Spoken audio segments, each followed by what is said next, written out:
Hello students, welcome to my YouTube channel গণিত শিক্ষা। আজ যে ম্যাথসটা করাবো সেটা হচ্ছে রেশিও প্রপোর্শনসের 100 নাম্বার ম্যাথস। দেখো আমি ম্যাথসটা কিভাবে করছি। প্রথমে আমি কি করব, এখানটায় given a by a is to b equals to c is to D.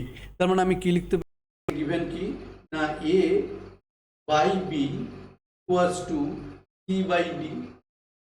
এবার আমি কি করব, 4/7 ইন্টু করবো বোথ সাইড।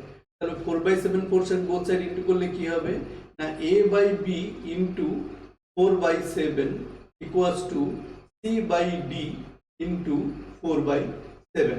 তার মানে ম্যাথসটা কি দাঁড়ালো না 4a by 7b equals to 4c by 7d।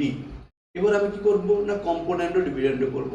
তাহলে কম্পোনেন্ট ও ডিভিডেন্ড করলে কি হবে না 4a plus 7b by 4a minus 7b equals to 4c plus 7d by 4c minus 7d। এবার যদি আমি এটাকে অল্টারনেন্ড করি তাহলে কি হবে, এখন অল্টারনেন্ড করব তখন দাঁড়াবে 4a, এটা অল্টারনেন্ড নট ইনভার্টেন্ড করে দাও, 7b অর্থাৎ নিউমারেটরটাকে ডিনোমিনেটর নিয়ে যাও, ডিনোমিনেটরটাকে নিউমারেটর নিয়ে যাও, তার মানে কি হবে এইটা চেঞ্জ হয়ে যাবে। তাহলে কি হয়ে যাবে, তাহলে থাকবে কি 4a minus 7b by 4a plus 7b equals to 4c minus 7d by 4c plus 7d।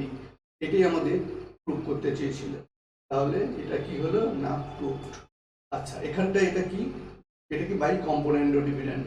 তাহলে আমরা কি লিখবো, বাই কম্পোনেন্ট ও ডিভিডেন্ড, কম্পোনেন্ট ও ডিভিডেন্ড, এটা হয়ে গেল। আর এখানে মাল্টিপ্লাইং বোথ সাইড 4/7। তার মানে ম্যাথসটাই কি দিয়েছিল, এটাই আমাদের প্রুভ করতে দিয়েছিল। তাহলে এটাই আমাদের প্রুভ হয়ে গেল। তার মানে এটা আমাদের ম্যাথসটা হয়ে গেল। Thank you students.